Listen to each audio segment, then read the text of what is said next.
ബിസ്മില്ലാഹിർ റഹ്മാനിർ റഹീം. മനുഷ്യർക്ക് സ്തുതി കേൾക്കുന്നത് വലിയ ഇഷ്ടവുമാണ്.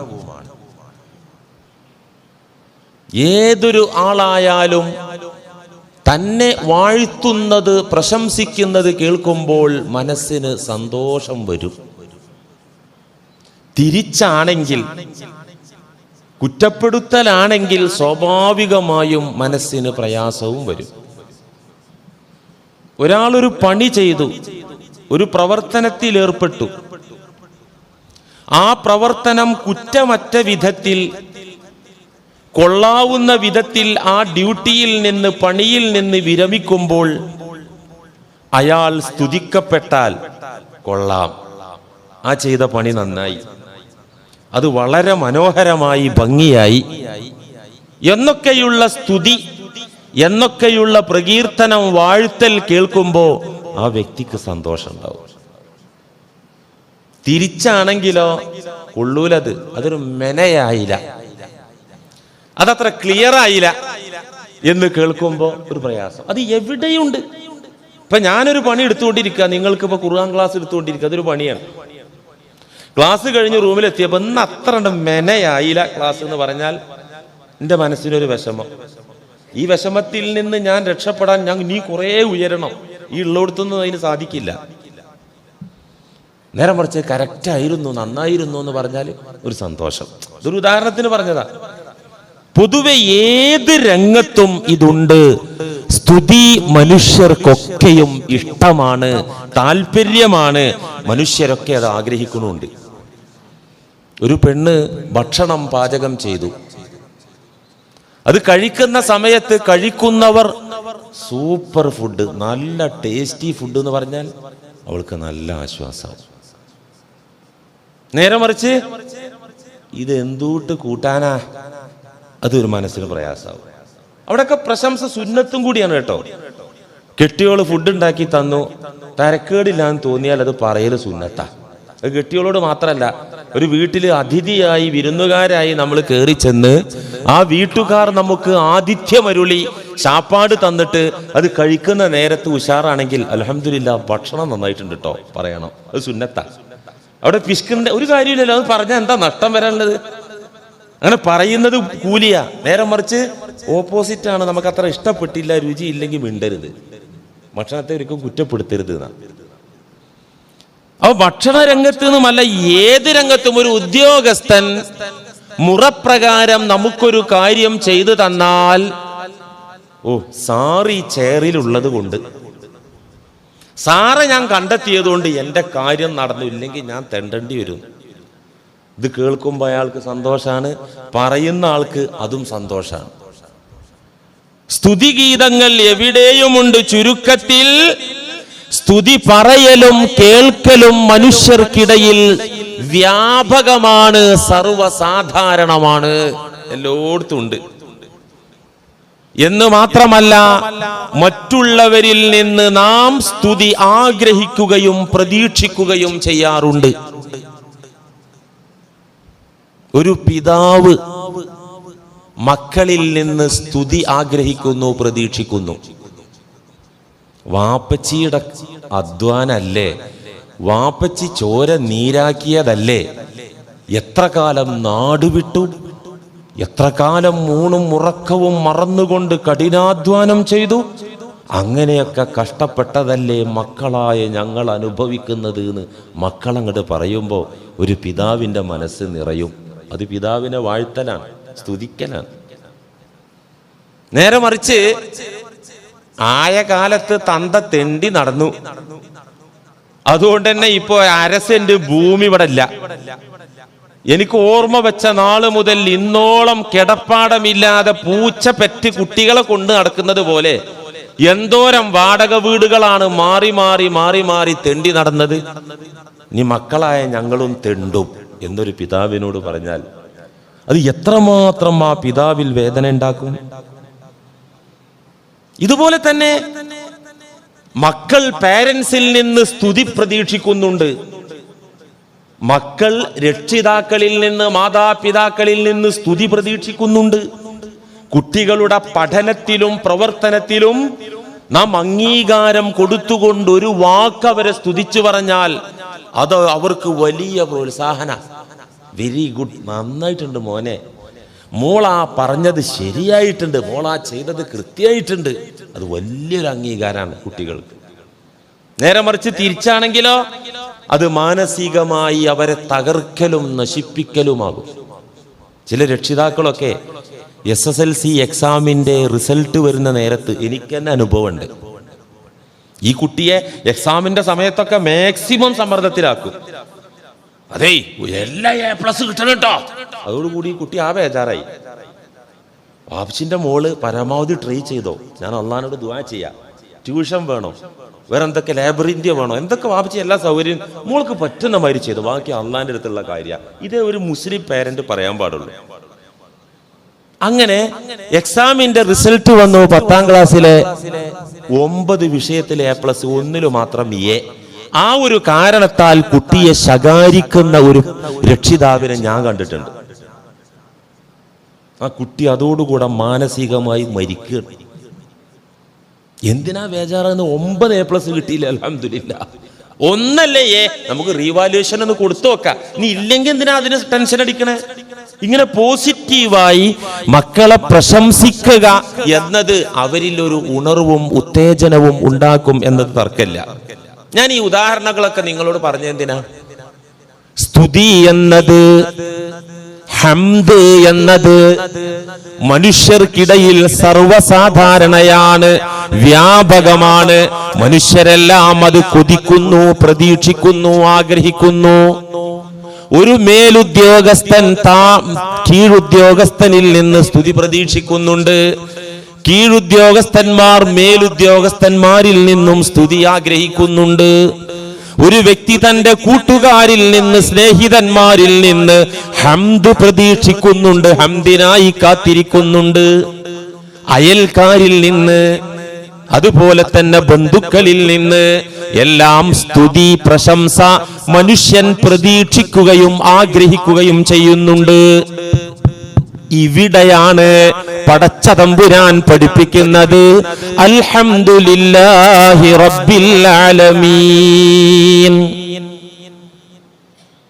നേരത്തെ ഞാൻ കുറെ ഉദാഹരണം പറഞ്ഞു, ഇതൊക്കെ ഇപ്പൊ നമുക്ക് മനസ്സിലാകുന്ന കാര്യങ്ങളാണല്ലോ. ജനങ്ങൾക്കിടയിൽ, അത് മുസ്ലിങ്ങൾക്കിടയിലും ഇനി ഒന്ന് പുകഴ്ത്തി പറഞ്ഞില്ലെങ്കിൽ, രാവിലെ കട്ടൻ ചായ കിട്ടിയില്ലെങ്കിലും കുഴപ്പമില്ല, ഒരു പുകഴ്ത്തൽ കേൾക്കണം. ഇനി ഒന്ന് വേണ്ടത്ര പരിഗണിച്ചില്ലെങ്കിലും ആ കാരണത്താൽ ചിലപ്പോൾ തെറ്റും, പിണങ്ങും. അങ്ങനെയൊക്കെ ഉണ്ട്.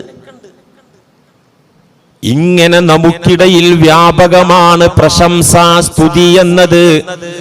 ആ രംഗത്താണ്, ആ മേഖലയിലാണ്, അങ്ങനെയുള്ള ലോകത്തോടാണ് അള്ളാഹു പഠിപ്പിക്കുന്നത് അൽഹംദുലില്ലാഹി റബ്ബിൽ ആലമീൻ എന്ന് വെച്ചാൽ, അഥവാ പ്രശംസകളെല്ലാം, സ്തുതികളെല്ലാം അള്ളാഹുവിന് അവകാശപ്പെട്ടതാണ്. അവൻ മാത്രമാണ് അതിന് അർഹനായിട്ടുള്ളവൻ, ഞാനല്ല, മറ്റാരുമല്ല. അതുകൊണ്ട് തന്നെ തമ്പുരാനെ, ഞാൻ നീ എന്റെ നേരെ വന്ന സ്തുതികളൊക്കെയും എന്റെ നേരെ വന്ന പ്രശംസകളൊക്കെയും എന്നെ ജനങ്ങൾ എന്തൊക്കെ പറഞ്ഞ് വാഴ്ത്തിയിട്ടുണ്ടെങ്കിലും അല്ലാ, അതിന്റെ അവകാശി ഞാനല്ല, നീയാണ് തമ്പുരാനെ. അതുകൊണ്ട് അൽഹംദുലില്ലാ, ഞാൻ അതൊക്കെയും നിനക്ക് തരുന്നു നാഥ. ഞാൻ വിനയാന്വിതനായി, ഞാൻ വിനയത്തോടുകൂടെ നിന്റെ മുന്നിൽ നിന്ന് തരുന്നു നാഥ. അർത്ഥം മനസ്സിലായോ? ഇത് അൽഹംദുലില്ലയുടെ വേറൊരർത്ഥം ഈ പറയുന്നത്. നിങ്ങളെ ഒരാൾ വാഴ്ത്തിയാൽ, നിങ്ങളെ ഒരാൾ പുകഴ്ത്തിയാൽ അത് വളരെ ഡേഞ്ചറുമാണ്. മനുഷ്യന് അഹങ്കാരത്തിനുള്ള ഇഞ്ചക്ഷൻ ചെയ്യലാണ് ഈ പുകഴ്ത്തല്. അഹങ്കാരം നമ്മൾ അറിയാതെ ഹൃദയത്തിലേക്ക് വരും. അത് അണുത്തൂക്കുണ്ടെങ്കിൽ സ്വർഗം ഹറാമാണ്. വളരെ ഡേഞ്ചർ സോണാണ് ഏത്? ഈ സ്തുതി എന്ന് പറഞ്ഞത്. എന്ന് വെച്ചാൽ സ്തുതി നിർത്തണം എന്നല്ല പറയുന്നത് കേട്ടോ, അത് അനുവദിക്കപ്പെട്ട മേഖല ഉണ്ട്, ഞാനത് വിശദീകരിക്കാം.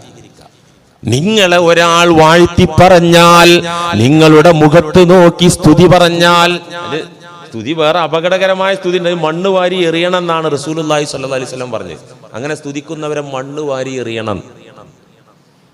തെറ്റായ സ്തുതിയാണത്. എന്നാലോ ന്യായമായ ഇസ്ലാം അനുവദിച്ച് അംഗീകരിച്ച സ്തുതി ഉണ്ട്.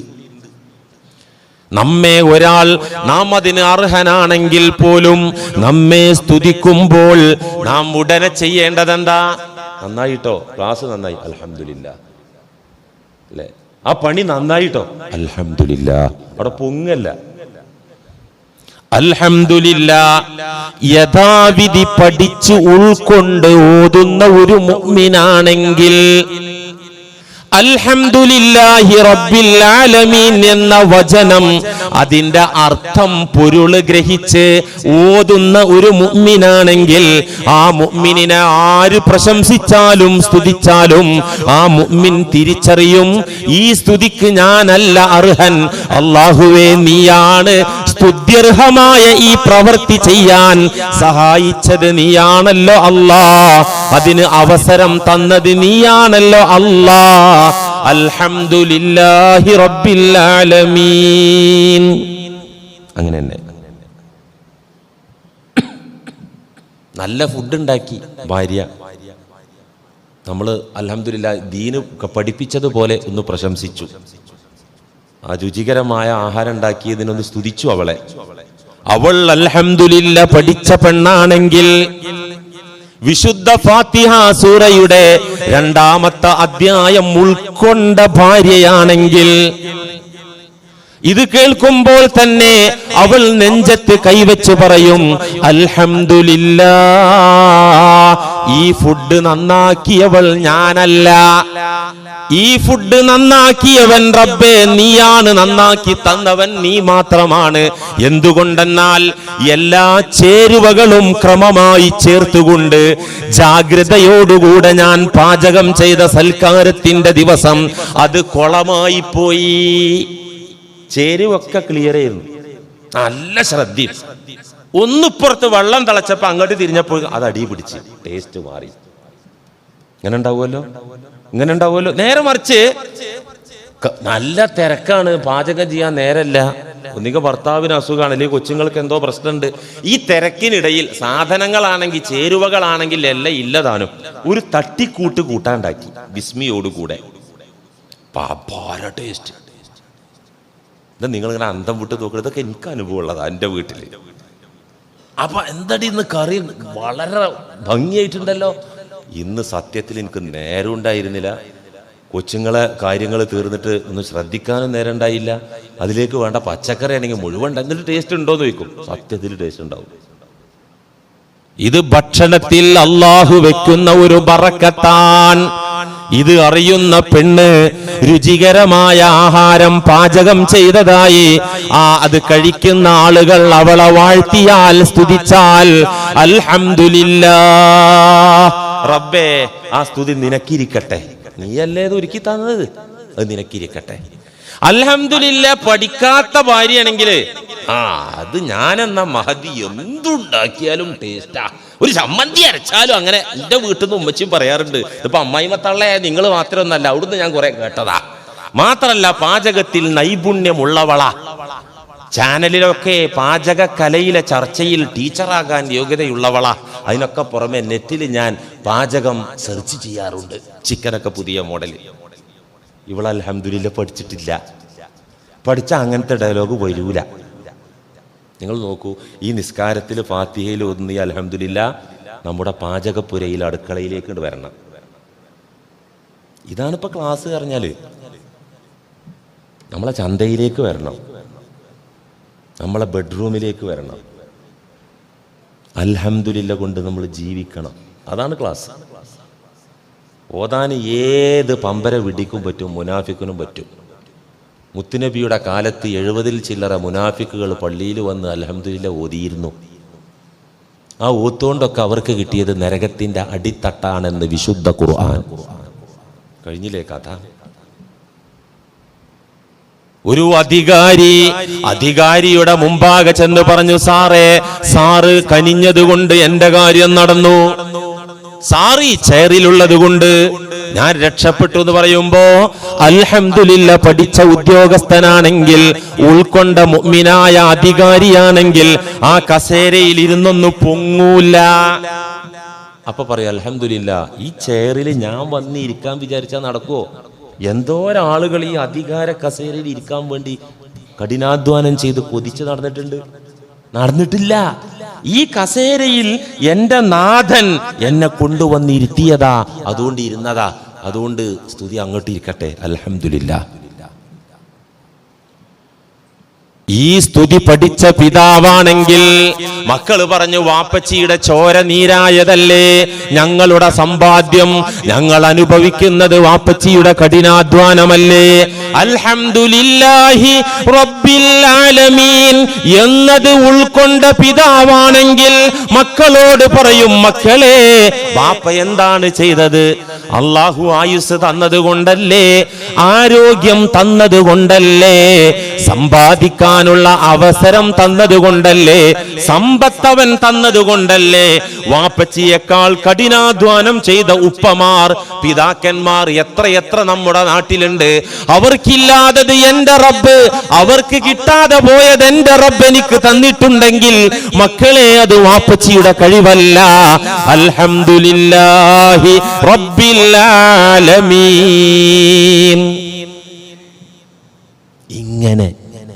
ഇങ്ങനെ പ്രശംസ എവിടെ നിന്ന് കേട്ടാലും എവിടെ നിന്ന് വന്നാലും ഉടമസ്ഥനായ റബ്ബിലേക്ക് ആ സ്തുതി സമർപ്പിക്കുക.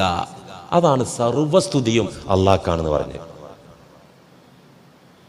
മുഅ്മിനീങ്ങൾ അങ്ങനെയാണ്. ആരെ സ്തുതിച്ചാലും അത് ഇൻഡയറക്റ്റായി അള്ളാഹുവിലേക്കാണ് പോകുന്നത്. ചിലപ്പോൾ മുന്നിലൊരു സൃഷ്ടി ഉണ്ടാവും. ഇவ்விധം ഈ പറഞ്ഞ രൂപത്തിൽ, ഈ പറഞ്ഞ ആശയത്തിൽ, അർത്ഥത്തിൽ അൽഹംദുലില്ലാ പഠിച്ച മുഅ്മിനീങ്ങളൊക്കെയും സത്യവിശ്വാസികളൊക്കെയും അവർക്ക് നേരെ സ്തുതി വരുമ്പോൾ, അവർക്ക് നേരെ പുകഴ്ത്തലും വാഴ്ത്തലും വരുമ്പോൾ അവർക്ക് ഭയമായിരിക്കും. എന്താ പറഞ്ഞത്?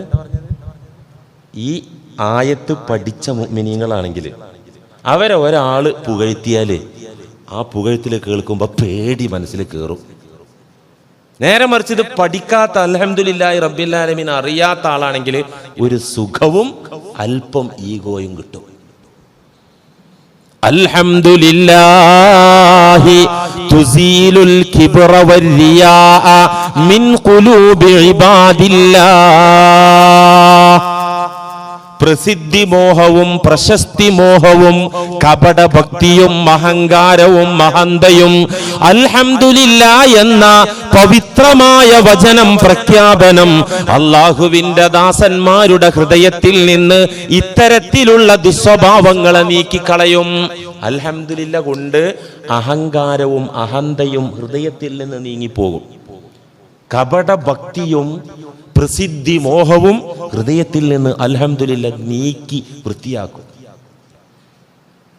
അപ്പൊ ഈ അൽഹംദുലില്ലാ ഉള്ളിലിരിക്കുന്ന ആളാണെങ്കിൽ ഇത് കേൾക്കുമ്പോ, പടച്ചവനെ അവരതാ എന്നെ പറയുന്നു അല്ലാ, ഞാനതിന് അർഹനല്ലല്ലോ അല്ലാ, ഒരിക്കലും യോഗ്യനല്ലല്ലോ അല്ലാ, അത് നിനക്കറിയാവുന്നത് പോലെ അല്ലെങ്കിൽ അതുപോലെ റബ്ബേ എനിക്കും തിരിഞ്ഞിട്ടുണ്ട്.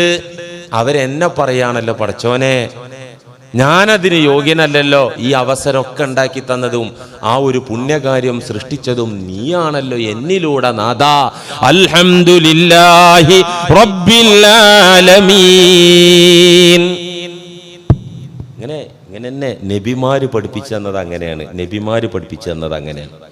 അള്ളാഹിന്റെ ഔലിയാക്കൾ പഠിപ്പിച്ചു തന്നത് അങ്ങനെയാണ്.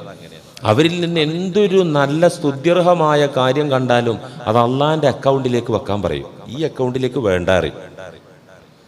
എൻ്റെ അക്കൗണ്ടിൽ സ്വീകരിക്കാൻ പറ്റുന്ന സാധനമല്ല അത്. ആ പുകഴ്ത്തല്, പ്രസിദ്ധി, പ്രശസ്തി അല്ലേ, ആ സ്തുതി, ആ വാഴ്ത്തല് എൻ്റെ അക്കൗണ്ടിൽ കയറൂല കുട്ടിയെ, അത് അള്ളാഹിന്റെ അക്കൗണ്ടിലേക്ക് വിട്ടോ എന്ന് പറയും. ഞാൻ നിങ്ങൾക്കൊരു ചരിത്രം പറഞ്ഞുതരാം. അള്ളാഹിന്റെ മഹാന്മാരിൽപ്പെട്ട ആള്, നമ്മുടെ ഈ നൂറ്റാണ്ടിൽ തന്നെ ജീവിച്ച ആളാണ്. അദ്ദേഹത്തിന്റെ മുമ്പാകെ ഒരു നിത്യരോഗി, രോഗം കൊണ്ട് കഷ്ടപ്പെട്ട ഒരു മാരക രോഗി അദ്ദേഹത്തിന്റെ മുന്നിൽ ചെന്നിട്ട് പറഞ്ഞു, മഹാനെ, ഞാൻ വർഷങ്ങളായി വേദന തിന്ന് ജീവിക്കുകയാണ്.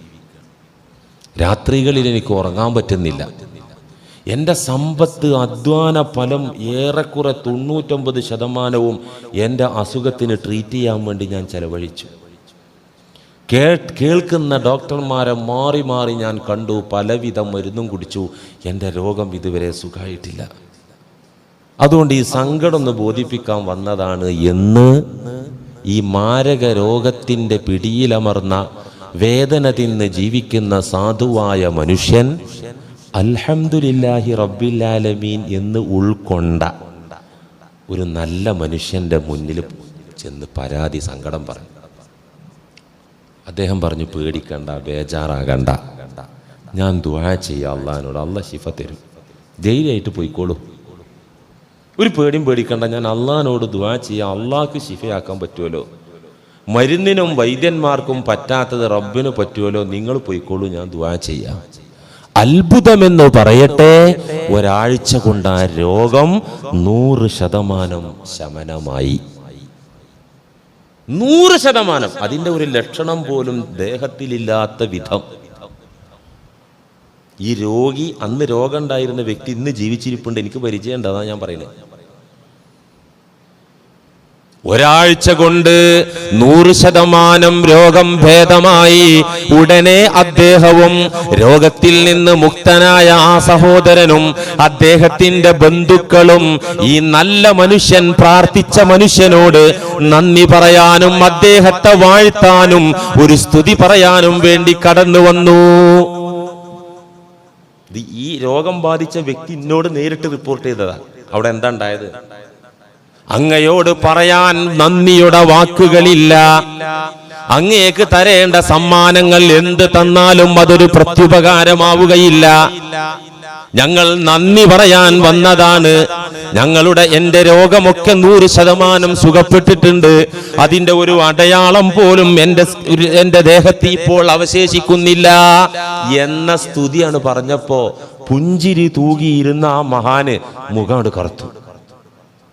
എടാ, നീ എന്നോട് നന്ദി പറയണ്ട, നിന്റെ പുകഴ്ത്തലും വാഴ്ത്തലും ഒന്നും എനിക്ക് വേണ്ട. കാരണം ഞാനല്ല നിന്റെ രോഗം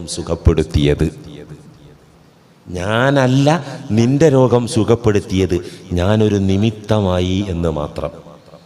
ഞാനൊരു സബബായി, കാരണമായി, എന്റെ ദുആ അതിനൊരു ഹേതുവായി എന്നതൊഴിച്ചാൽ നിന്റെ രോഗം ശിഫയാക്കിയ ആള് ഞാനല്ല, അത് അല്ലാഹുവാണ്. ആ പടച്ചവനോട് നന്ദി പറ. അൽഹംദുലില്ലാ, ആ റബ്ബിനെ നീ സ്തുതിച്ചോ. എനിക്കിത് കേൾക്കണ്ട, എനിക്കിത് കേൾക്കാനുള്ള ശക്തി എൻ്റെ മനസ്സിനില്ല. ഇതാണ് അൽഹംദുലില്ലാ ഉൾക്കൊണ്ട വ്യക്തിയുടെ ലക്ഷണം.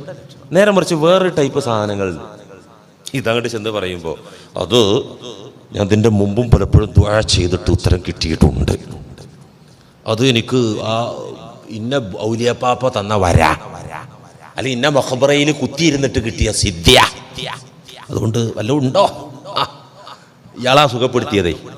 ഇതൊക്കെ ഉണ്ടല്ലോ അടിച്ചിട്ട് പറമ്പ് കയറ്റണം ഈ വക കള്ള ഔലിയാക്കന്മാരെ. അൽഹംദുലില്ലാഹി റബ്ബിൽ ആലമീൻ പഠിച്ചിട്ടില്ല, ഓനെങ്ങനെ ഔലിയാകുക? ഔലാവും. എന്ത് ഔല്? അൽഹംദുലില്ലാഹി റബ്ബിൽ ആലമീൻ പഠിപ്പിച്ച ഞാൻ ഇങ്ങനത്തെ ടൈപ്പുണ്ട് ഇവിടെ ലോകത്തെ. ഒരു ഫാത്തിഹ സൂറത്ത് ഓതിയിട്ട് ഒന്ന് വന്തിരിച്ചൂതി കൊടുത്ത് സുഖമായി. അത് പറയാൻ ചെന്നാല് അത് എനിക്ക് ഇജാസിയത്തൊക്കെ ഉള്ള ആളാ, അതിന് വരം കിട്ടിയ ആള്. ഇജാസിയത്ത് എന്ന് അറബി പറഞ്ഞാല് മലയാളത്തില് അതിന് വരം കിട്ടിയ ആളാ. അതങ്ങനെ ഉണ്ട്. ഇനി എവിടെയെങ്കിലും ഒക്കെ ഉണ്ടെങ്കിൽ കൊടുന്നോ. അൽഹംദുലില്ലാ. എടാ, എന്നോടത് പറയണ്ട, ഞാനതിനൊരു നിമിത്തായി എന്നല്ലാതെ റബ്ബിനെ സ്തുതിച്ചോ. ഇതാര് പറയുന്നു അവനെ അൽഹംദുലില്ലാ ഉൾക്കൊണ്ടിട്ടുള്ളൂ. അല്ലാത്തവൻ കള്ളനാ. ഫാത്തിഹയിലെ 2ാമത്തെ അർത്ഥം കിട്ടാത്തവൻ എങ്ങനെയാ ഔലിയാകുക? എങ്ങനെ കൂട്ടരെ? എനിക്ക് എന്തെങ്കിലും ഒരു നന്മ ഉണ്ടെങ്കിൽ, എന്നിൽ എന്തെങ്കിലും ഒരു സ്തുത്യർഹമായ ഒരു ഗുണമുണ്ടെങ്കിൽ ഞാൻ എങ്ങനെ അതിന് സ്തുതി മേടിക്കുക? എൻ്റെതാണോ? ഇപ്പം എനിക്ക് ഈ ശരീരവും ഈ മുഖവും ഈ നിറവും ഇങ്ങനെയുള്ള സംസാരിക്കാനുള്ളത് ഇതൊക്കെ ഞാൻ ഉണ്ടാക്കിയതാ, ഞാൻ ഉണ്ടാക്കിയുണ്ടാവൂത്. ഇതിനെങ്ങനെ ഞാൻ സ്തുതി വാങ്ങുക? ഇത് എവിടുന്നാണോ വന്നത് അങ്ങോട്ടല്ലേ ഒരു ഉദാഹരണം പറഞ്ഞാൽ മനസ്സിലാവും ശരിക്ക്. നിങ്ങളുടെ കൂട്ടത്തിൽ ഒരു സമ്പന്നനായ ഉദാരമതിയായ ഒരു പണക്കാരൻ, ഒരു കച്ചവടക്കാരൻ എൻ്റെ അടുത്ത് കുറച്ച് കാശ് തന്നിട്ട് പറഞ്ഞു, ഉസ്താദേ, പള്ളിയിലാണല്ലോ സേവനം, പള്ളിയിലാണല്ലോ ജോലി, അതുകൊണ്ട് പട്ടിണി പാവങ്ങൾ തികച്ചും അർഹരായ ആളുകൾ വന്നാൽ അവർക്കിത് കൊടുക്കണം. അങ്ങനെ കേൾപ്പിക്കലുണ്ടല്ലോ, സക്കാത്തോ അല്ലെങ്കിൽ അങ്ങനത്തെ സാധനം കേൾപ്പിക്കാറുണ്ടല്ലോ ആലിമീങ്ങളൊക്കെ. പള്ളിയിൽ ജോലി ആയതുകൊണ്ട് പട്ടിണി പാവങ്ങൾ ആരെങ്കിലും വന്നാൽ കൊടുക്കണം എന്നും പറഞ്ഞ് നിങ്ങളുടെ കൂട്ടത്തിൽ ഒരാൾ എന്നെ ഒരു തുക ഏൽപ്പിച്ചു, ഞാനത് മേടിച്ചു. അങ്ങനെ തികച്ചും അർഹനായ ഒരു സാധുവാണ് എന്ന് ബോധ്യമുള്ള ഒരാളെ ഞാൻ കണ്ടപ്പോൾ ആ പൈസയാണ് കൊടുത്തു അയാൾക്ക്. ഇയാൾക്ക് ഇതിന് കിട്ടിയപ്പോൾ എന്നെ അങ്ങോട്ട് സ്തുതിക്കാൻ തുടങ്ങി. ഉസ്താദേ, ഇത്ര വലിയ സംഖ്യ എനിക്ക് ലോകത്താരും തന്നിട്ടില്ല, അതുകൊണ്ട് ഉസ്താദിന് ദീർഘായുസ്സും ആഫിയത്തും ഒക്കെ പാടെ ദുആ. ഞാനൊരു അല്പം മാന്യതയും അല്പം മനുഷ്യത്വമുള്ള ആളാണെങ്കിൽ ഞാൻ അപ്പം എന്താ പറയാ? ഞാൻ പറയാ, കൂട്ടുകാരാ, അത് എൻ്റെ പൈസയല്ല, അത് മൂവാറ്റുപുഴക്കാരൻ ഒരു ഉദാരമതിയായ ഒരു കച്ചവടക്കാരൻ എന്നെ ഏൽപ്പിച്ചതാ. നിങ്ങൾ എനിക്ക് ദ്വാരുന്നോളൂ, കുഴപ്പമൊന്നുമില്ല. പക്ഷേ ആ പ്രധാനമായും ദുആ അയാൾക്കുള്ളതാ. നിങ്ങൾ അദ്ദേഹത്തിന് വേണ്ടി ദുആ ചെയ്യുക, അദ്ദേഹത്തിന് നിങ്ങൾ വാഴ്ത്തിക്കോളൂ. ഇതെൻ്റെ പൈസ അല്ല, ഇത് തരാൻ വേണ്ടി എന്നെ ഒരു മാധ്യമമാക്കി, ഒരു നിമിത്തമാക്കി എന്നല്ലാതെ എൻ്റെ പൈസ അല്ലാന്ന് ഇച്ചിരി മാന്യത ഉണ്ടെങ്കിൽ ഞാൻ പറയണ്ടേ? ഈ തീരെ മാന്യതല്ല, വെറും അഹങ്കാരിയും ദുഷ്ട മനസ്സിന്റെ ഉടമയാണെങ്കിൽ ഇത് ഞാൻ കേൾക്കുമ്പോ സാധാരണ ഉസ്താദന്മാരത് ഇങ്ങനെ കൊടുക്കലില്ല, ഞാൻ കൊടുക്കും. അതന്നെ, ഇതേ അവസ്ഥയല്ലേ നിങ്ങൾക്ക് സ്തുത്യർഹമായി എന്തൊക്കെ കാര്യങ്ങൾ ഗുണഗണങ്ങൾ ഉണ്ടെങ്കിലും അത് നിങ്ങളതല്ല. എന്നിലുണ്ടെങ്കിൽ അത് എന്റേതല്ല, അത് അള്ളാഹുവിൻ്റെതാണ്. അതുകൊണ്ട് തന്നെ അൽഹംദുലില്ലാഹി റബ്ബിൽ ആലമീൻ, ഞാൻ ഒരിക്കലും സ്തുതിക്കർഹനല്ല അല്ലാ. എന്നിലേക്ക് സ്തുതിഗീതങ്ങൾ വന്നാൽ, വാഴ്ത്തലുകൾ വന്നാൽ, പ്രശംസകളുടെ പ്രവാഹം വന്നാൽ ഞാൻ അറിയുന്നുണ്ട് റബ്ബേ, ഞാൻ അതിന് യോഗ്യനല്ല, നീയാണ്. അൽഹംദുലില്ലാഹ്. പഠിച്ചോളൂ പഠിച്ചോളൂ പഠിച്ചോളൂ. പാഠം 1, ആര് നിങ്ങളെ സ്തുതിച്ചാലും അത് കേട്ടിട്ട് മിണ്ടാണ്ടിരിക്കരുത്, അൽഹംദുലില്ലാ അങ്ങോട്ട് ഏൽപ്പിച്ചേക്കണത്. ഏത് കേസിലാണ്, കച്ചവടത്തിന്റെ കാര്യത്തിലാട്ടെ. നീ കെട്ടിയോള് പറഞ്ഞു, എൻ്റെ കെട്ടിയോനായ ഞങ്ങളെ എനിക്ക് പെരുത്ത് ഇഷ്ടമായിട്ടുണ്ട്, ഒരു ഭാര്യ എന്നുള്ള നിലക്ക് പൊരുത്തായിട്ടുണ്ട് എന്ന് പറഞ്ഞാൽ അപ്പം നിങ്ങൾ പറഞ്ഞു അൽഹംദുലില്ലാ, ഞാനാരാ മോൻ എന്നുള്ള നിലക്ക് നിൽക്കുകയല്ല, ഉടനെ പറയണം അൽഹംദുലില്ലാ, ഇല്ലെങ്കിൽ അപകടം. കാരണം ഈ സ്തുതി, അവൾ നമ്മളെ സ്തുതിച്ച, കെട്ടിയവനായ നമ്മളെ സ്തുതിച്ച സ്തുതി ഉണ്ടല്ലോ, നേരെ അള്ളാന്റെ അക്കൗണ്ടിലേക്കാണ് വിടണം, സെൻഡ് ചെയ്യണം. അത് അവിടെ കിടന്ന് വളരും. ആ സ്തുതി ഉണ്ടല്ലോ, അത് അവിടെ കിടന്നൊരു വളരും. തംലഉൽ മീസാൻ, എന്നിട്ട് നന്മ തിന്മ തൂക്കുന്ന തുലാസിന്റെ നന്മയുടെ തട്ടിനങ്ങട്ട് നിറച്ചു കളയും. അള്ളാഹു തൗഫീഖ് ചെയ്യട്ടെ. അൽഹംദുലില്ലയുടെ അടിസ്ഥാനം പ്രിയമുള്ളവരെ ഇതാണ്. ഏതിന്റെയും എന്തിന്റെയും ഉടമ സ്തുതിക്കർഹരായവൻ അള്ളാഹു മാത്രമാണ്. എന്നാൽ ഞാനിപ്പോ ഒരു ഉദാഹരണം നിങ്ങളോട് പറഞ്ഞു. ഈ ഉദാഹരണത്തിൽ ഞാൻ സ്തുതിക്കർഹനല്ലേ? ആണ്. എന്തുകൊണ്ടാണ്? ഞാന് അർഹരായ ആളെ കണ്ടെത്തി കൊടുത്തു എന്നുള്ള, അവിടെ എനിക്ക് വേറെ ചില വേല ഒപ്പിക്കാം, ഒന്നിക്ക് കൊടുക്കാതിരിക്കാം. അല്ലെങ്കിൽ സാധാരണ ഈ വക ആളുകൾ ചെയ്യണ മാതിരി 40% കമ്മീഷൻ, എത്തീങ്കാനൊക്കെ പിരിവിന് പോയി 100 റുപ്യ കൊടുത്താൽ 40 റുപ്യ പോക്കറ്റിക്ക. അപ്പോൾ 1 ലക്ഷം ആണെങ്കിൽ എത്ര റുപ്യ എന്ന് ആലോചിച്ച് നോക്കി നിങ്ങൾ. ഗൾഫ് രാജ്യത്തിലേക്കൊക്കെ പിരിവിന് പോണ ആൾക്കാരുണ്ട്. എത്തി മക്കളെ പേരും പറഞ്ഞ് 1 കോടി 2 കോടിയൊക്കെ പിരിച്ചു വരിക, എത്ര പോക്കറ്റിലാവും? എന്താ ഈ പണി എന്താ എനിക്ക് പറ്റൂലേ? ഞാൻ ഏതായാലും ഇവിടെ വീടും കുടുംബമൊന്നും ഇല്ലാത്തവനാണ്, ഞാനൊരു പട്ടിണി പാവാണ്. മര്യാദക്ക് നിങ്ങൾ തിന്നാൻ തന്നില്ലെങ്കിൽ മസാല ഉണ്ടാക്കാലോ, വേണമെങ്കിൽ മസാല ഉണ്ടാക്കിയിട്ട് എന്താ ശതമാനം പറ്റാലോ, ജായിസാക്കാൻ കിതാബിന് മസാലയും കിട്ടും, ഒക്കെ കിട്ടും, മസാലയൊക്കെ ഉണ്ട്. ഞാൻ അതൊന്നും ചെയ്യാതെ എൻ്റെ ഉത്തരവാദിത്തം നിറവേറ്റി എന്ന നിലയ്ക്ക് ഞാൻ സ്തുതിക്കർഹനാണ്. പക്ഷെ ഞാൻ അവിടെ ഒരു മാന്യത കാണിക്കണം. ഞാനല്ല ഇതിൻ്റെ ആള് കേട്ടോ, ഞാനല്ല ഇതിൻ്റെ ആള്, ഇന്ന ആജിയര് തന്നതാണ്, ഈ മാന്യത കാണിക്കണം. എന്നാ ഞാൻ സ്തുതിക്കർഹനാണ്. ഇതുപോലെ നമ്മളൊരു സ്തുതി കേട്ടാൽ നമുക്ക് അർഹത എപ്പോഴാണ് ഉണ്ടാകുക? ആ അൽഹംദുലില്ലാ നേരെ പടച്ചവന്റെ അക്കൗണ്ടിലേക്ക് പറഞ്ഞു വിടുന്നവർക്ക് അത് കേൾക്കാൻ യോഗ്യത ഉണ്ട്. അല്ലാത്ത ഒരാൾക്കും സ്തുതി കേൾക്കാൻ യോഗ്യതയില്ല, അർഹതയില്ല. ജനങ്ങളെ തീരെ സ്തുതിച്ചുകൂടാ, ജനങ്ങളെ തീരെ പ്രശംസിച്ചുകൂടാ എന്ന് ഞാൻ പറഞ്ഞിട്ടില്ല കേട്ടോ. ഈ പ്രശംസ ഒരു പുണ്യകർമ്മത്തിന്റെ അവസ്ഥയിലേക്ക് പരിവർത്തിപ്പിക്കുന്ന റൂട്ട് പറയാ ചെയ്തത്. നമുക്കിപ്പോൾ അള്ളാഹ് അങ്ങനെ വാഴ്ത്തിയിട്ട് മാത്രം കാര്യമില്ല, വാഴ്ത്തപ്പെടേണ്ടവർ വാഴ്ത്തപ്പെടണം. നബിമാരെ ഖുർആനിലൂടെ വാഴ്ത്തിയിട്ടുണ്ടല്ലോ അല്ലേ? എത്ര വാഴ്ത്തിയിട്ടുണ്ട് വിശുദ്ധ ഖുർആനിൽ. നബിമാരെയും അള്ളാഹുവിൻ്റെ ഇഷ്ടദാസന്മാരായ വലിമാരെയും എത്ര വാഴ്ത്തിയിട്ടുണ്ട്. മുഅ്മിനീങ്ങളെ എന്തോളം വാനോളം വാഴ്ത്തിയിട്ടുണ്ടല്ലോ അള്ളാഹു ഖുർആനിൽ അല്ലേ? അപ്പൊ നല്ല ആളുകളെ മല്ലം യശ്കുരിന്നാസ ലം യശ്കുരില്ലാന്ന് നബി സല്ലല്ലാഹു അലൈഹി വസല്ലം പറഞ്ഞതാണ്. മല്ലം യശ്കുരിന്നാസ, ജനങ്ങളോട് നന്ദി കാണിക്കാൻ അറിയാത്തവർ, ജനങ്ങളോട് നന്ദി കാണിക്കാൻ അറിയാത്തവർ ലം യശ്കുരില്ല, അള്ളാഹിനോടും നന്ദി കാണിക്കാൻ അറിയാത്തവരാണ്. ഞാൻ എൻ്റെ മാതാപിതാക്കളോട് നന്ദി കാണിക്കണം, എങ്കിലേ എനിക്ക് പടച്ചവനോട് നന്ദി കാണിക്കാൻ പറ്റുള്ളൂ. ഞാൻ എൻ്റെ സ്നേഹിതന്മാരോട്, എൻ്റെ മുഅ്മിനീങ്ങളായ കൂട്ടുകാരോട് നന്ദി കാണിക്കാൻ അറിയുന്നവനാകണം. ഇതൊന്നുമില്ലാതെ ഞാൻ ജനങ്ങളൊന്നും മാനിക്കൂല, മൈൻഡ് ചെയ്യുക, നേരെ അള്ളാഹ്ക്കാണ് വിടുകയാണ് എൻ്റെ നന്ദി മുഴുവൻ, എൻ്റെ പ്രകീർത്തനം. അങ്ങനല്ല.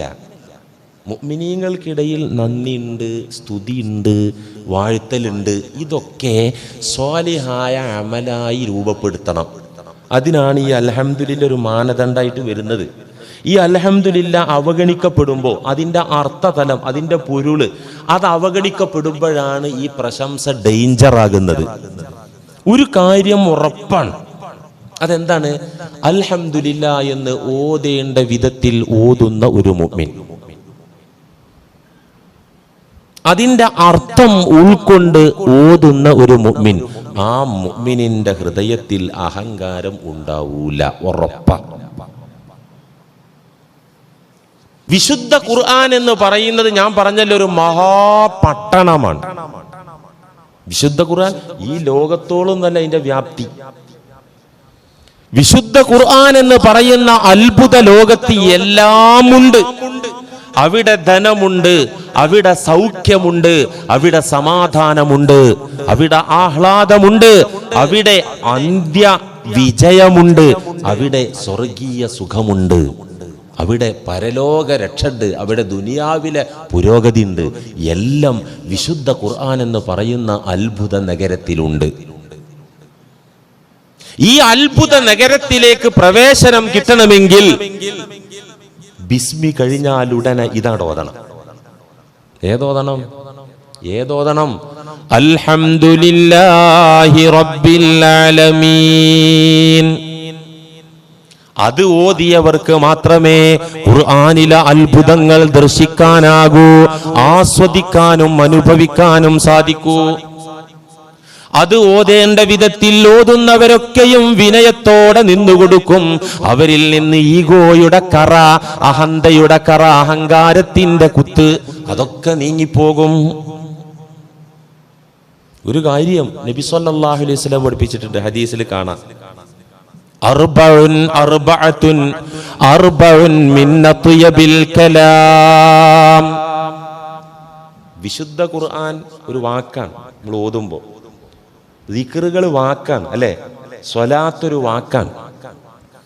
മനുഷ്യൻ അവന്റെ നാവ് കൊണ്ട് ഉരിയാടുന്ന, അവന്റെ നാവുകൊണ്ട് സംസാരിക്കുന്ന വാക്കുകളിൽ പെട്ട ഏറ്റവും അത്യുത്തമമായ, ഉന്നതമായ, ഏറ്റവും പോരിശയുള്ള, ഏറ്റവും മൂല്യമുള്ള വാക്കുകൾ 4 നബിയുനാ മുഹമ്മദുൻ സ്വല്ലല്ലാഹു അലൈഹി വസല്ലം. മനുഷ്യർ അവരെ നാവുകൊണ്ട് മൊഴിയുന്ന വാക്കുകളിൽ ഏറ്റവും മൂല്യമുള്ളത്, അത് ഖുർആനും ഹദീസെന്നും ദിക്റെന്നും ഒക്കെ കൂട്ടിയിട്ട് എല്ലാത്തിൽ നിന്നും കടഞ്ഞെടുത്ത് ഏറ്റവും ഉയർന്നു നിൽക്കുന്ന വാക്ക് അത്വയബുൽ കലാം എന്നാണ് നബി തങ്ങൾ പറഞ്ഞത്. അതിലേറെ മുന്തിയ വാക്കില്ല.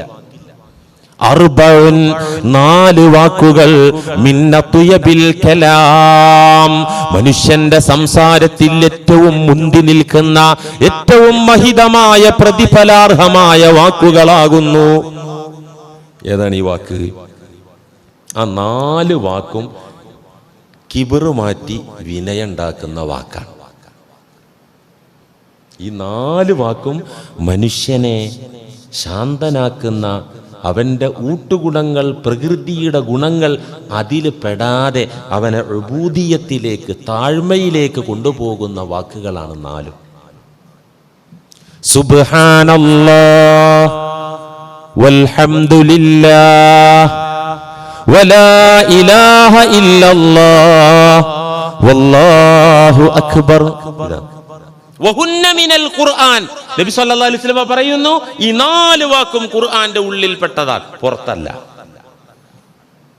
വാക്കുകളിൽ ഏറ്റവും മികച്ചു നിൽക്കുന്നത് 4ആണ്. വഹുന്ന മിനൽ ഖുർആനി. ആ 4 വാക്കും ഖുർആനിന്റെ ഉള്ളടക്കത്തിൽപ്പെട്ടതാണ്, ഖുർആനിൽ തന്നെയുള്ളതാണ്. നമ്മൾ ഈ ദിക്ർ പെരുന്നാൾ നിസ്കാരത്തിനൊക്കെ ചെല്ലലുണ്ട്. പിന്നെ എപ്പോഴാ ചെല്ലല്? സുബ്ഹാനല്ലാഹ്. പിന്നെ എപ്പോഴാ ചെല്ലല്? പിന്നെ തസ്ബീഹ് ചെല്ലലുണ്ട് മഗ്‌രിബിനൊക്കെ ഒഴിവുള്ളോല്. സുബ്ഹാനല്ലാഹി വൽഹംദുലില്ലാഹി വലാ ഇലാഹ ഇല്ലല്ലാഹു വല്ലാഹു അക്ബർ. 4 വാക്ക്. ഈ 4 ഒന്ന് പരിശോധിച്ച് നോക്ക്. സുബ്ഹാനല്ലാഹ് എന്ന് പറഞ്ഞാൽ എന്താ അർത്ഥം? അല്ലാഹുവേ നീയാണ് വിശുദ്ധൻ, നീയാണ് യോഗ്യൻ. ഇതിനൊരർത്ഥമുണ്ട്, ഇതിനൊരു മഫ്ഹൂമു മുഖാലഫ ഉണ്ട്, ഒരു ഇൻഡയറക്റ്റ് അർത്ഥം. എന്താ? അല്ലാഹുവേ എനിക്കൊരു വിശുദ്ധിയുമില്ല, പാപിയാണ് ഞാൻ, പാപഭംഗിലമായ പുരണ്ട ജീവിതം നയിക്കുന്ന സാധുവാണ് ഞാൻ ഒരിക്കലും വിശുദ്ധി അവകാശപ്പെടുന്നില്ല. അല്ലാഹുവേ നീയാണ് യോഗ്യൻ നാഥ, ഞാൻ അയോഗ്യനാണ് നാഥ. നീ യോഗ്യൻ എന്ന് പറയുമ്പോ ഞാൻ അയോഗ്യനാണ് അതിൽ വരുന്നുണ്ട്. ഇതാണ് സുബ്ഹാനല്ലാഹ്. ചിന്തിക്കലുണ്ട്. അത് ചെല്ലുമ്പോ ചിന്തിക്കണം. ചിന്തിച്ചാൽ മാത്രം പോരാ, ആ അവസ്ഥയിലേക്ക് നമ്മുടെ മൈൻഡ് ഒന്ന് മാറണം. വൽഹംദുലില്ലാ രണ്ടാമത്തെ വാക്കാണ്. വൽഹംദുലില്ലാ അതാണ് ഇപ്പൊ നമ്മൾ വിശദീകരിക്കുന്നത്. ഞാനൊരു സ്തുതിക്കും ഒരു വാഴ്ത്തലിനും പ്രകീർത്തനത്തിനും ഞാനല്ല യോഗ്യൻ, അതൊക്കെ നീയാകുന്നു. ലാ ഇലാഹ ഇല്ലല്ലാഹ്.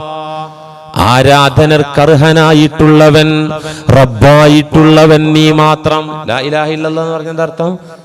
അല്ലാഹു അല്ലാതെ ആരാധനക്കർഹനായി മറ്റൊരു ഇലാഹില്ല, മറ്റൊരുവനില്ല. ഇത് മാത്രല്ല, റബ്ബായിട്ടും അല്ലാഹു മാത്രമേ ഉള്ളൂ.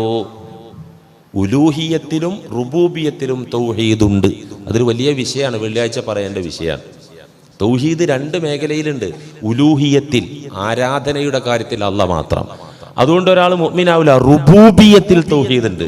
റബ്ബായിട്ട് എൻ്റെ കാര്യം ആ മൊല്ലാക്ക നടത്തി തരും, അല്ലെങ്കിൽ ആ ജ്യോത്സ്യൻ നടത്തി തരും, അല്ലെങ്കിൽ ആ ഡോക്ടറാണ് ശരിയാക്കി തരും, അവൻ കാഫിറാ, അവന് തൗഹീദില്ല. റുബൂബിയത്തിലുള്ള തൗഹീദ് എന്ന് വെച്ചാൽ എൻ്റെ റബ്ബായിട്ട് നീ മാത്രമാണല്ലാ. അതുകൊണ്ട് തന്നെ എന്നെ ആര് സഹായിച്ചിട്ടുണ്ടെങ്കിലും, എന്നെ ആര് താങ്ങി തലോടിയിട്ടുണ്ടെങ്കിലും, എന്നെ ആര് ഹെൽപ്പ് ചെയ്തിട്ടുണ്ടെങ്കിലും അതൊന്നും അവരുടേതല്ല റബ്ബേ, നിന്റെ തർബിയത്തിന്റെ ഭാഗമാണ് നാഥ. ലാ ഇലാഹ ഇല്ലല്ലാഹ്. അത് പറയുന്ന ആൾക്ക് എങ്ങനെ കിബറുണ്ടാകുക? അത് പറയുന്നവൻ വിനയാന്വിതനായിരിക്കും. കെലിമ പറയേണ്ട വിധം പറഞ്ഞവൻ തീർച്ച വിനയാന്വിതനായിരിക്കും. പ്രിയമുള്ള മുഅ്മിനീങ്ങളെ, ഞാൻ വലിയ പള്ളിയിലെ ഖത്തീബാണ്, ഞാൻ വലിയ വഅളറിന ആളാണ്, അല്ലെങ്കിൽ ഞാൻ വലിയ കമ്മിറ്റിക്കാരനാണ്, ഒരു രക്ഷയില്ല. ഈ പറഞ്ഞ ക്വാളിഫിക്കേഷനൊക്കെ ഉണ്ടെങ്കിലേ സലാമത്തുള്ളൂ. ഇല്ലെങ്കിൽ ചിലപ്പോൾ നാട്ടുകാരെ ബഹുമാനോ ആട്ടോ തുപ്പോ അംഗീകാരമൊക്കെ കിട്ടും. പടച്ചവന്റെ അടുത്ത് സീറോ മാത്രമല്ല മൈനസിലായിരിക്കും ഉണ്ടാകുക. അള്ളാഹു കാക്കട്ടെ. ലാ ഇലാഹ ഇല്ലല്ലാഹ് വല്ലാഹു അക്ബർ. ആ പറയുന്ന എന്താണ്? അല്ലാഹ് നീയാണ് വലുത് എന്നുവെച്ചാല് ഞാൻ ചെറുതാണ്. അല്ലാഹ് നീയാണ് വലിയവൻ, നീ വലിയവൻ അല്ല, അക്ബർ ഏറ്റവും വലിയവൻ നീ തന്നെയാണ്, ഞാൻ ചെറുതാണ് എൻ്റെ അപ്പ അല്ലാഹ്. ഈ 4 വചനങ്ങളിൽ അതിപ്രധാനമായ ഒരു വചനമായിട്ടാണ് നബി സല്ലല്ലാഹു അലൈഹി വസല്ലമ തങ്ങള് അൽഹംദുലില്ലാഹ് എണ്ണിയത്. ഇനി ഒരു കാര്യം കൂടി ഞാൻ പറഞ്ഞുതരാം. അപ്പൊ നമ്മൾ പറഞ്ഞു, വിശുദ്ധ ഖുർആനിലേക്ക് എൻട്രൻസ് കിട്ടാന്, വിശുദ്ധ ഖുർആനിലേക്ക് പ്രവേശനം കിട്ടാന്, അതിന്റെ അത്ഭുത ലോകങ്ങളൊക്കെ ഒന്ന് കാണാനും അനുഭവിക്കാനും ഏതൊരുവനും അൽഹംദുലില്ലാഹ് ഓതാതെ സാധ്യമല്ല എന്ന് പറഞ്ഞില്ലേ? മഹാന്മാരായ അമ്പിയാക്കളുടെ പവർ, അള്ളാന്റെ ഔലിയാക്കളുടെ പവർ, അതെന്തേന്നു? അവർ അൽഹംദുലില്ലാ ശരിക്കും ഓതി എന്നുള്ളത്.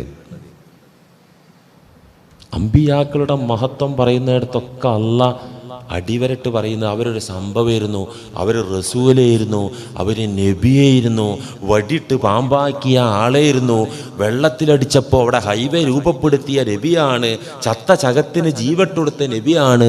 ഇതൊക്കെ അള്ളാഹ് ഖുർആനിൽ പറഞ്ഞിട്ടുണ്ട്. പക്ഷേ ആ വിഷയമൊക്കെ പറയുന്നത് എന്തു പറഞ്ഞു തുടങ്ങിയിട്ടറിയാം നിങ്ങൾക്ക്? അയാൾ എൻ്റെ അബുദായിരുന്നു, ആ നബി എൻ്റെ അബുദായിരുന്നു, എൻ്റെ അടിമയായിരുന്നു. അടിമയിലാണ് ഒരു തത്വം ഞാൻ പറഞ്ഞുതരാം. ഈ അള്ളാഹു ഈ പ്രപഞ്ചത്തിൽ എല്ലാ വസ്തുക്കളും ഇണതുണകളായിട്ടാണ് പഠിച്ചത്.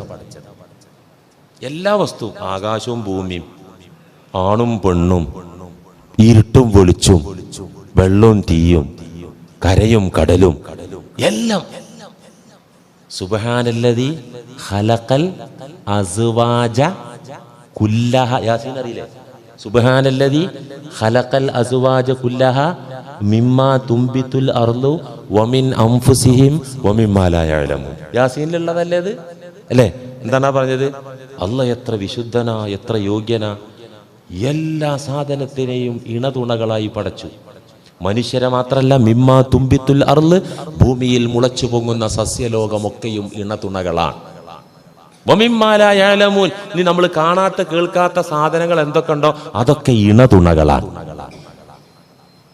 എന്നിട്ട് പറയുന്നു, കുല്ലു ശൈഇൻ മർബൂത്തത്തുൻ ബിളിദ്ദിഹി, ഓരോ വസ്തുവും അതിൻ്റെ ഇണയുമായി ബന്ധിതമാണ്. ആണ് പെണ്ണുമായി ബന്ധിതമാണ്, കര കടലുമായി ബന്ധിതല്ലേ, കണക്റ്റഡ് അല്ലേ? നോക്ക്, ഇതൊരു തത്വമാണ്. അല്ലപ്പ ഇത് എന്തിനാ ഈ യാസീനിൽ ഇത് പഠിപ്പിച്ചത്? ഇരുട്ടും വെളിച്ചവും തമ്മിൽ കണക്റ്റഡ് ആണ്. ഇപ്പൊ ഇരുട്ട് ഇവിടുന്ന് പോയിട്ടുണ്ടോ? നമ്മളിപ്പോ വെളിച്ചം കെട്ടപ്പോൾ ഇരുട്ട് കാണില്ല. ഇവിടെ ഇരുട്ട് പോയിട്ടുണ്ടോ ഇവിടുന്ന്? സത്യത്തിൽ ഇല്ല. ലൈറ്റ് ഓഫ് ആക്കിയാണ് കാണുക. ഇരുട്ടിനെ അതിജയിക്കുന്ന വെളിച്ചം ഇവിടെ വന്നതുകൊണ്ട് ഇരുട്ട് മറഞ്ഞു നിൽക്കാന്നേ ഉള്ളൂ. ഇവിടെ ഇരുട്ടുണ്ട്. ഈ വെളിച്ചം ഓഫ് ആകുമ്പോൾ ഇരുട്ട് വരും. ഇത് പുറത്തുനിന്ന് വരികയല്ല, ഇവിടെ ഉള്ളതിന് പ്രകടമാകുകയാണ്, കാണുകയാണ്. ഇതുപോലെ അബ്ദ് റബ്ബ്, ഇവിടെ ശ്രദ്ധിക്കുക, അബ്ദ് റബ്ബ്.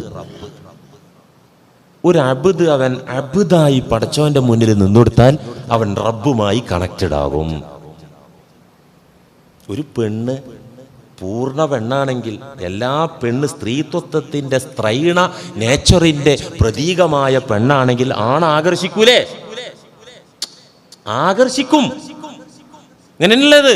ഇതുപോലെ ഒരു അബ്ദ് അവൻ സമ്പൂർണനായ അബ്ദായി നിന്നാല് റബ്ബുമായി അവൻ ബന്ധിതനാകും. ഓ റബ്ബാവൂല, അങ്ങനെ ആവാൻ പറ്റുമോ? അവൻ റബ്ബുമായി ബന്ധിതമാകും.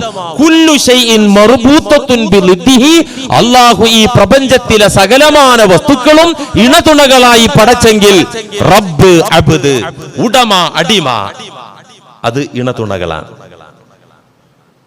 ഇണതുണകളാണ്. നമ്മൾ ഒരു സമ്പൂർണനായ അബ്ദായി നിന്നൊടുക്കുമ്പോഴേ പടച്ചോന് ആശ ഉണ്ടാവുള്ളൂ നമ്മളിലേക്ക്. ഇവളൊരു പെണ്ണിന്റെ സ്വഭാവമൊക്കെ വിട്ടിട്ട് മീശക്കണ് ഒളിപ്പിച്ചിട്ട് അവളിങ്ങനെ ആണുങ്ങളെ മാതിരി മസിലൊക്കെ ചുരുട്ടി വന്നാല് ആണിന് ആകർഷണം ഉണ്ടാവില്ലല്ലോ, ആണിന് മൈൻഡ് അങ്ങോട്ട് പോവില്ലല്ലോ. അവൾ പെണ്ണായിരിക്കണം. ഇതുപോലെ അബ്ദായാൽ റബ്ബ് ഈ അബ്ദുമായി ബന്ധിതമാകും. അത് ബന്ധിപ്പിക്കാനുള്ള മരുന്നാണ് അൽഹംദുലില്ലാഹി റബ്ബിൽ ആലമീൻ. മനസ്സിലായോ? കുറെ ഉദാഹരണങ്ങളിലൂടെ ഒക്കെ പറഞ്ഞു നോക്കി തിരിഞ്ഞിട്ടുണ്ടാവുമെന്ന് പ്രതീക്ഷിക്കുന്നു. അല്ലാഹു സുബ്ഹാനഹു വ തആല കുറ്റമറ്റ വിധം പൊരുളറിഞ്ഞ് അൽഹംദുലില്ലാഹ് ഓതാൻ നമ്മെ സഹായിക്കുമാറാകട്ടെ. വ ആഖിറു ദഅവാന അനിൽ ഹംദുലില്ലാഹി റബ്ബിൽ ആലമീൻ. അസ്സലാമു അലൈക്കും.